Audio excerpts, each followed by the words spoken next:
दुनिया के नक्शे पर एक नया समीकरण बन चुका है। अमेरिका हैरान है, चीन परेशान है और भारत बन चुका है तीसरा सबसे ताकतवर देश। पहली बार ग्लोबल एयर पावर रैंकिंग और एशिया पावर इंडेक्स दोनों में भारत ने चीन को पीछे छोड़ दिया है। क्या ये भारत के उदय की शुरुआत है या आने वाली शक्ति संतुलन की नई कहानी? आइए देखते हैं भारत की नई वैश्विक स्थिति। सबसे पहले बात करते हैं हवाई ताकत की। हाल ही में जारी 2025 की ग्लोबल एयर पावर रैंकिंग ने दुनिया भर के विशेषज्ञों को चौंका दिया है। इस प्रतिष्ठित सूची में भारत अब अमेरिका और रूस के ठीक बाद दुनिया में तीसरे स्थान पर आ गया है। इसका मतलब है कि चीन, जो अब तक नंबर 3 पर काबिज था, अब एक पायदान नीचे खिसक चुका है। और यह सिर्फ एक रिपोर्ट की बात नहीं है। लोई इंस्टीट्यूट की एशिया पावर इंडेक्स 2024 रिपोर्ट ने भी इसी बात की पुष्टि की है। इसके अनुसार भारत अब जापान को पीछे छोड़ डालकर एशिया का तीसरा सबसे शक्तिशाली राष्ट्र बन गया है। रक्षा, कूटनीति और आर्थिक प्रभाव, इन तीनों ही क्षेत्रों में भारत ने एक ऐतिहासिक और मजबूत छलांग लगाई है। आइए भारत की एयर पावर की कहानी को और गहराई से समझते हैं। चीन के पास भले ही ज्यादा विमान हो, लेकिन सैन्य शक्ति सिर्फ संख्या से नहीं मापी जाती। भारत की असली ताकत है इसकी गुणवत्ता, बेहतर रणनीति और बढ़ती आत्मनिर्भरता का अनोखा मिश्रण।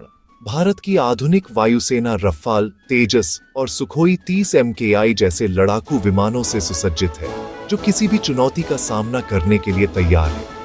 आज भारत के पास केवल ताकतवर विमान ही नहीं, बल्कि स्वदेशी मिसाइल सिस्टम, ड्रोन टेक्नोलॉजी और स्पेस बेस्ड निगरानी क्षमता भी है। मेक इन इंडिया की नीति के तहत भारत ने अपनी डिफेंस इंडस्ट्री में $20 अरब से अधिक का निवेश किया है।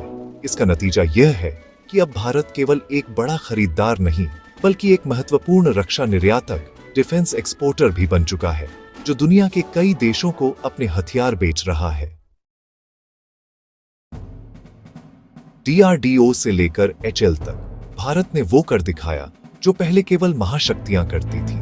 ब्रह्मोस मिसाइल, अस्त्र एयर टू एयर मिसाइल और अरुणाचल से अंडमान तक फैली एयर डिफेंस लाइन, ये सब मिलकर भारत को 360 DG सुरक्षा कवच दे रहे हैं। भारत अब रूस या अमेरिका की तकनीक पर निर्भर नहीं, बल्कि अपनी तकनीक से दुनिया को प्रभावित कर रहा है। अब बात करते हैं कूटनीति और वैश्विक प्रभाव की, क्योंकि असली शक्ति केवल हथियारों से नहीं, बल्कि एक मजबूत और दूरदर्शी विदेश नीति से आती है। भारत ने अपनी स्मार्ट डिप्लोमेसी से अमेरिका और रूस जैसे दो विपरीत ध्रुवों के साथ संतुलन बनाए रखा है। आज की बंटी हुई दुनिया में यह एक मुश्किल संतुलन है, जिसे भारत ने कुशलता से साधा है। क्वाड से लेकर ब्रिक्स तक, G20 से लेकर SCO तक, भारत हर बड़े वैश्विक मंच का एक अहम और सक्रिय सदस्य है।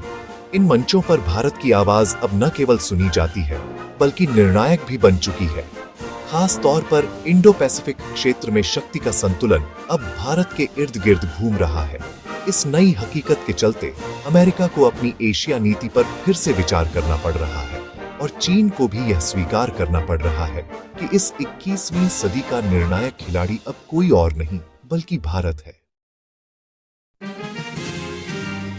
भारत का यह उदय आकस्मिक नहीं है।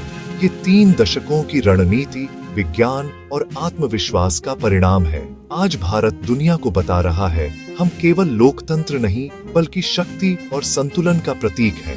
और यही है भारत की नई कहानी, जहां विकास और रक्षा साथ साथ उड़ान भर रहे हैं।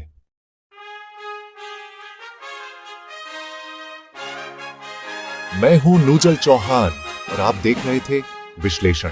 भारत के उदय की कहानी यहीं खत्म नहीं होती, क्योंकि आने वाला दशक भारत का दशक है। जय हिंद।